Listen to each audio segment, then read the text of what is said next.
Oof, happy Friday. I'm tired. Happy Halloween. It's October 31st, the last day of October. A little overdressed. It's 60 degrees, but by the time I come home tonight, it's going to be in the mid 40s. So, welcome to Live and Learn, the morning gratitude show, where we start off our days with a little bit of gratitude. I have a long day ahead of me. I'm so tired. I wonder why. I got a decent night's sleep. I fell asleep early. Just the end of the week, feeling run down. Oh, I am grateful for my family, my friends, my faith, my freedom, my health, my union job, a good night's sleep, a solid breakfast. The peace that comes from being a single man my age, my sobriety in whatever form that takes today, with its highs and lows, its wins and losses, its peaks and valleys. It's the road I'm on. I'm grateful for the U.S. military, all active service members, all veterans, and especially those who gave their lives in service of this great country, defending our way of life, the American dream, our borders, our culture. It's misty in here. It's humid. It's rainy, but it's like 58 degrees. And, yeah, whew. And also, I'm most grateful for you, oh viewer, oh listener, oh subscriber. If you haven't already, smash that like button. Turn on those notifications. Subscribe. Even hit that new hype button, wherever the heck that is, from the chicken marketing to, whatever it is. Do you know what the hype button's for? I have no idea. How does it help? What does it do? Oh, man, it stinks in here. Well, because I just farted. Oh, I farted in the elevator. I hotboxed myself. Jolly God, Tifia. And that's why I got a new Jolly card for next month.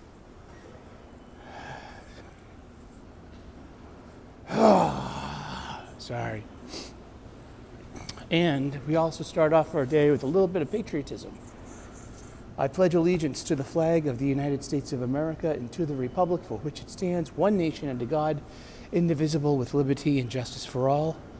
Oh, say, can you see by the dawn's early light what so proudly we hailed at the twilight's last gleaming, whose broad stripes and bright stars through the perilous fight o'er the ramparts we've watched were so gallantly streaming, and the rocket's red glare, the bombs bursting in air, gave proof through the night that our flag was still there.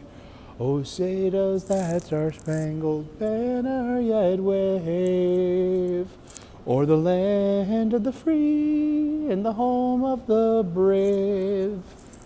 Let us get it on. Ladies and gentlemen, Damen und Herren, children and adults of all ages from 8 to 88, welcome to Live and Learn, the morning gratitude show.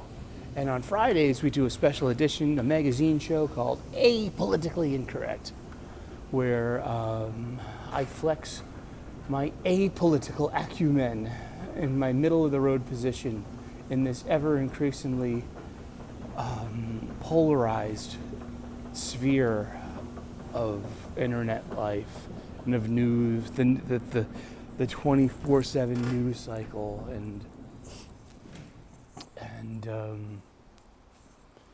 in how you can't escape from taking a side. Well, yes, you can escape from taking a side. You can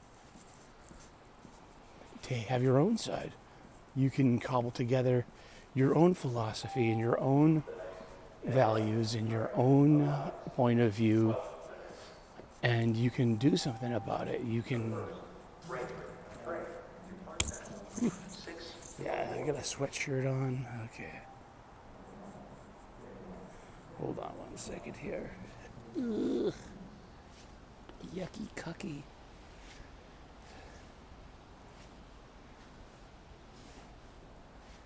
I'm wiping off the bench.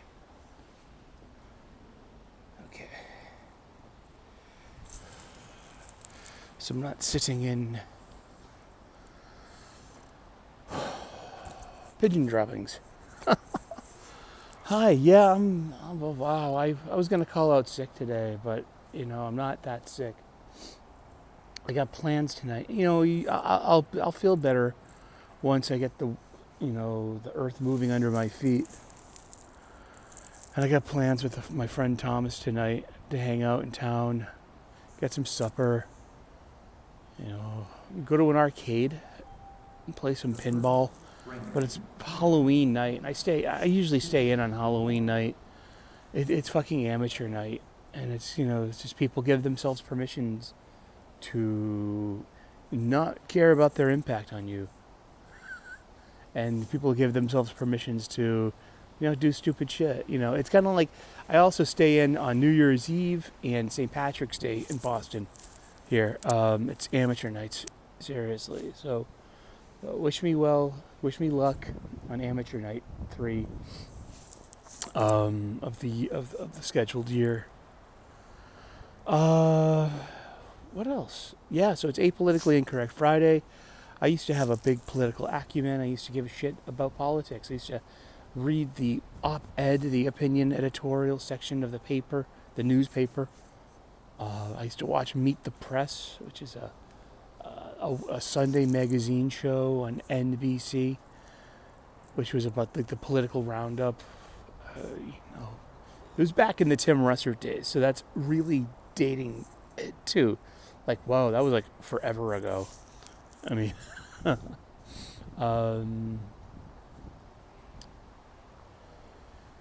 and I just let go of it all. I let go of my attachments to it in the Buddhist way. I embrace spirituality over, American politics, especially like in 2025. Now it's like, it's so polarizing. It's so aggravating. There's like, it's just, that there is a thing in history. I read the Decline and Fall of the Roman Empire by William Gibbons. Finally, something dripping from above.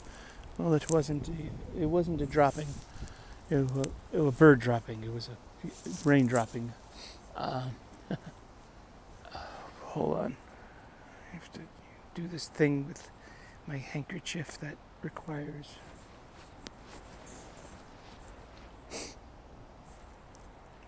All set? Okay.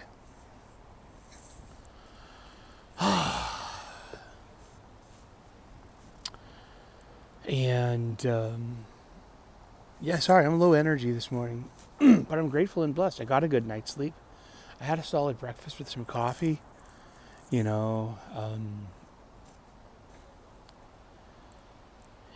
I could use a mental health day, but it's not happening. And it's going to be a late night too. And I don't want to drink too much because I have to be on Wes's show in the morning. And I also have plans tomorrow night too. But it's better to have plans than not to have plans, so. But it's Apolitically Incorrect Friday. I call it Trump or Treat. It's Halloween. Trump or treat. Smell my feet. Give me something good to eat. See, that's really okay, that's a good segue. So, the government shut down. Who's responsible? It's both and neither at the same time. And people's EBT, the food stamps are about to run out. And I'm thinking maybe that's going to be solved on a local level, on a city, town, and state level. Maybe that's the way it should be. Also, perhaps. I'm not sure. I'm like, I don't have answers for this question. I mean, I grew up in the projects. of South Boston, in the Mary Ellen McCormick housing development. But before that was the old harbor projects. That's where I grew up, because by the time I'm 12 or 13, Mayor Ray Flynn's renaming the projects. You know, there was a year we were on food stamps. My mom was between jobs where she wasn't working at the monogram or the embroiderer or the tailor anymore. And do you want a paper towel? No, thank you. Oh, you sure? Yeah.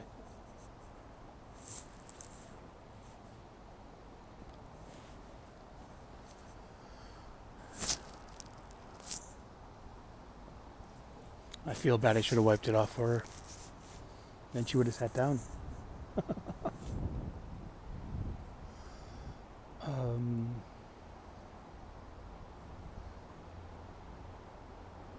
Where was I? Oh yeah, SNAP EBT federal benefits. Yeah. So yeah, just that's the government shutdown, and that's the hardball the politicians are playing and using the proletariat as pawns. But how badly are these benefits being abused? I mean, maybe there's just a need for reorganization to be like, okay, well, people need help, especially with the rising costs of food. Remember the cost of eggs for the past several months? A lot of that had to do with the previous administration, President Biden ordering the culling, CULLING, the rounding up and termination of millions and millions of chicken because of a bird flu scare. And that had a more of a direct impact on the egg prices than rising gas prices and supply and demand and blah, blah, woof, woof, yakety schmackety, all down the line. But people need to eat. And so you have all these TikToks and social media posts how people are planning on rioting and planning on being disruptive and planning on stealing. And it's just like, good luck with that. And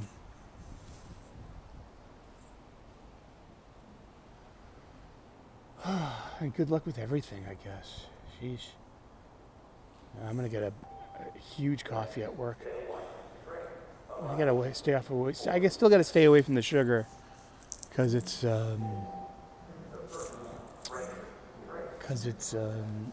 get these hyperglycemic crash outs now in my old age. Yeah, so that's happening. Yeah. But seriously, every system gets taken advantage of by advantage-taking people. It happens. And now you do have the welfare state. It's been going on. There was an old sitcom, situation comedy, called All in the Family, the Archie Bunker Show.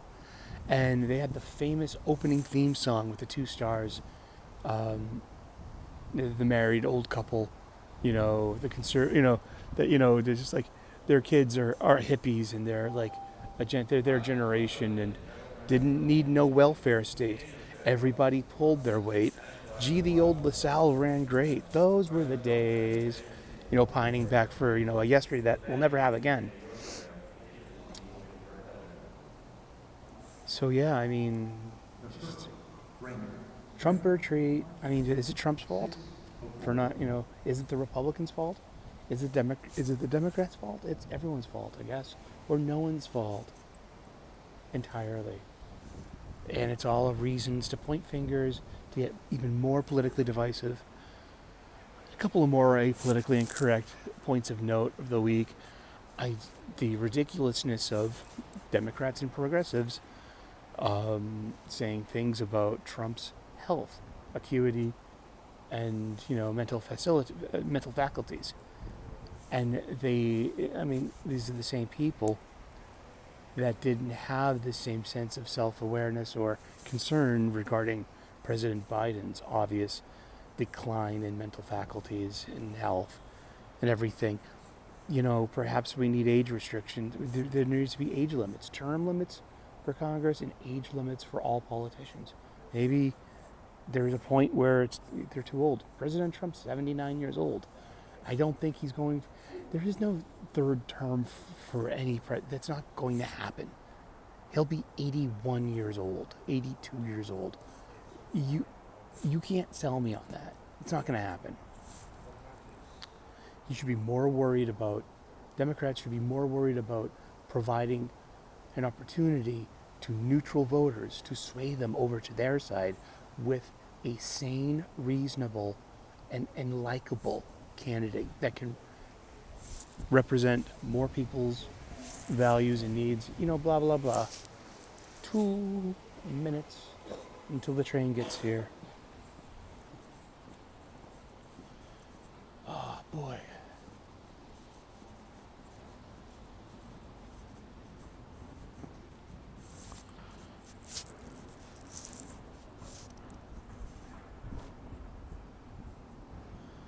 I offered her a paper towel so she could wipe off her end of the bench like I was doing because there was bird droppings there. And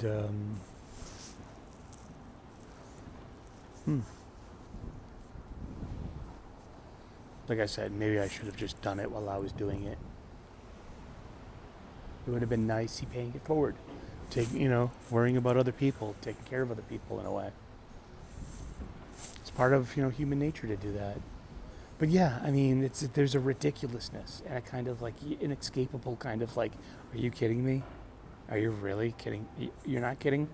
The people who let Biden's auto pen, who are going to defend that shit.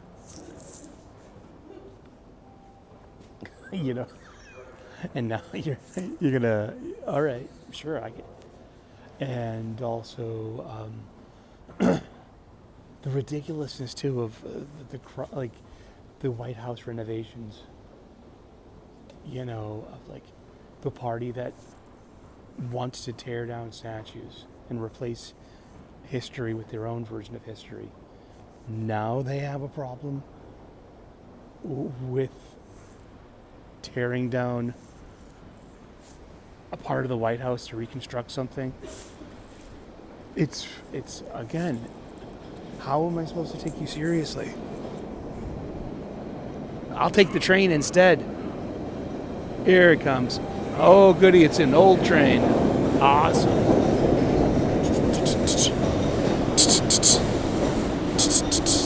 Ooh, lots of seats. Give me a seat.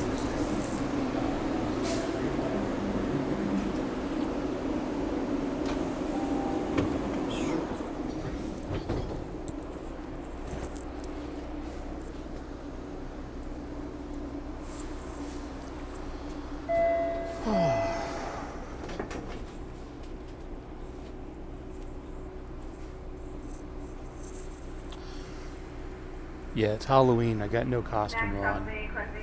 I don't care. Halloween was an Irish holiday. It comes from Samhain. And it's when Mother Nature's going to sleep. She'll wake up again in Belcha, May 1st. The Wicker Man. And that's when we watch The Wicker Man in my home. But yeah, just the ridiculousness of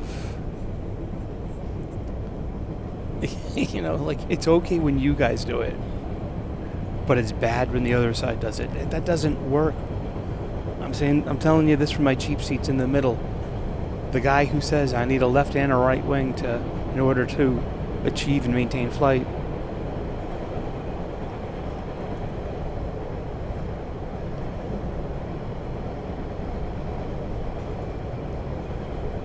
And I'm not defending Republicans or conservatives, no. I think, just there's got to be something better. There's got to be a middle. Like, this is where the spirituality kicks in. The Buddha advised the middle path.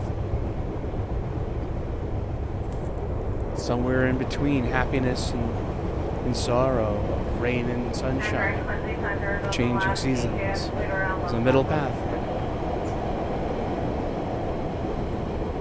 The poet Jalaluddin Rumi has this wonderful quote. Out there beyond good and evil, right and wrong is a field. I will meet you there. That's where I am.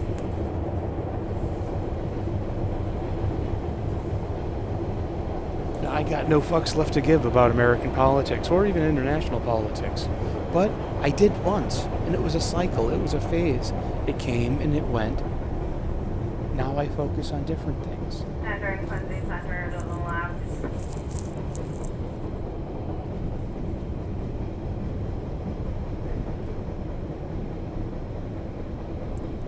Like my hobbies.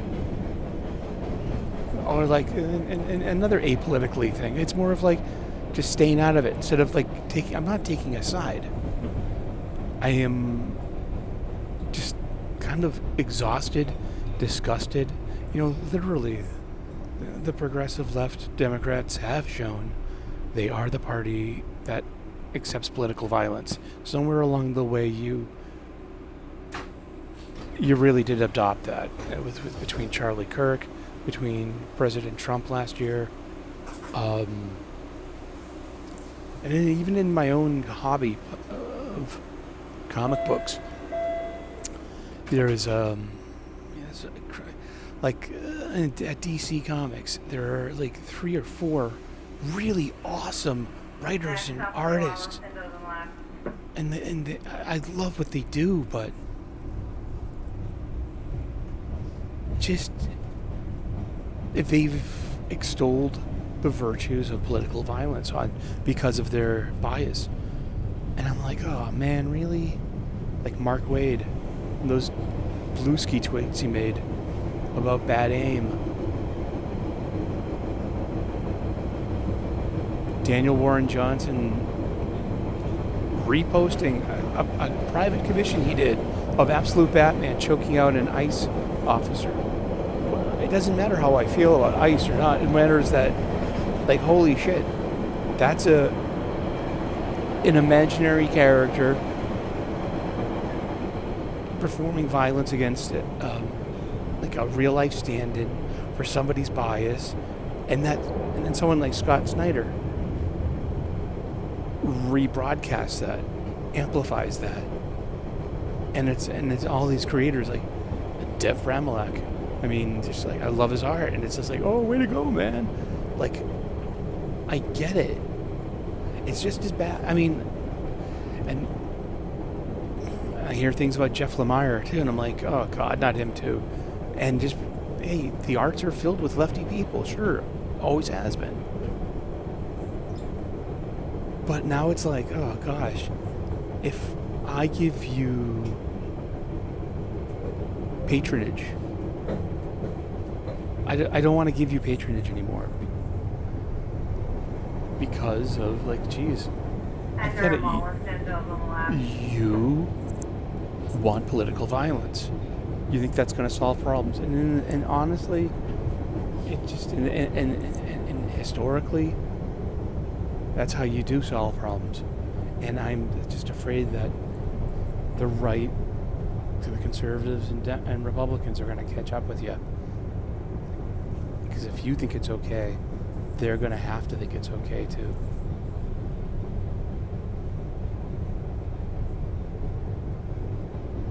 And I mean, always hearing about chilling effects and turning the temperature down. How does that help? It doesn't.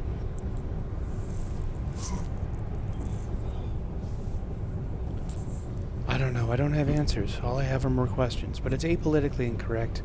I see. I'm awash in apathy. I've been black-pilled. I have no hope. Why would I have hope in either one of your sides? You're just as bad as the other. And you get increasingly worse. And you give yourselves excuses. And that leads to atrocity. That leads to even more bad stuff. And I'm a party of one, where I think that there's got to be a better way. We can secure our borders, and we can take care of those who have found themselves here without having to disrupt people's lives, and we can identify true criminals. and do something about Next them. stop will be North Quincy, those on the left. But we can also choose kindness and empathy. See, that word empathy's had a real tough go lately because it gets overused, especially with the feminization of things. And it's like there is like no balance when it comes to empathy. Like, empathy doesn't mean like just capitulation. Empathy simply means that a unitive experience, like I don't pity you, I am you. Sympathy would be pity. Empathy would be like a oneness of like being like, hey, we're in this together. Not an excuse to give away the farm and to open up the doors for barbarian hordes and to ruin our way of life. Enter North Quincy, those on the left. I don't know. I don't have answers. All I have are more questions. And this is apolitically incorrect. Trump or treat, smell my feet, give me something good to eat. Yeah, give you something good to eat. Wow. With all the resources we have, with all the abilities we have in the future, in the 21st century, it still comes down to this bipolar choice, this illusion of on-off, of two sides. My world doesn't have sides. My world's round. This has been apolitically incorrect here at the Reverend Sully Network. Please like and subscribe. Oh, I'd love to earn your subscription. Smash that like button. Smash that hype button. Wish me luck and energy. It's going to be a long night. I won't be getting home till later. I'm going to go right to bed so I can wake up, be on Wes's show. I didn't get any books this week. Maybe I might pick up something in Kenmore Square just to have something for the show tomorrow. Because I got nothing to offer the show. I didn't read anything this week. I'll talk about it this weekend. I destroyed some art. No way. Maybe. Maybe I did. Maybe I didn't. We'll talk about that. Next stop will be JFK We'll talk about House, those open on the what I left. don't want to be caught dead with. I meant that literally. And I'll talk all about it too. I'll show you what I got this weekend. And that's about it. So tune in to Wes tomorrow, 10 a.m. U.S. Eastern, for the comics aficionados. This has been apolitically incorrect. I have no answers. I've got no questions. I don't have a side. I think there are good ideas on both sides, very few of them. I think there are mostly bad ideas, bad attitudes, and bad actors, and bad players on both sides. If you're a Trump fan, you're just as bad as an AOC or a Jasmine Crockett fan. They're all demagogues.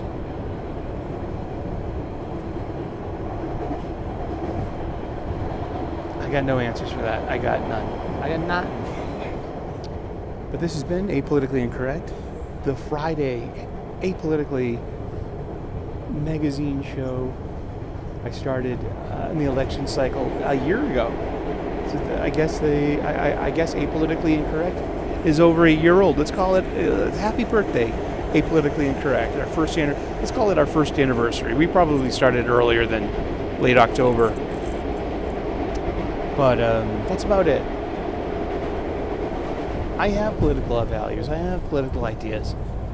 But nothing that, but I'm a party of one. I'm a maverick. I'm an only child. A true original. There should be term limits for all of Congress. There should be age limits for every political office. The ridiculousness of the no king stuff.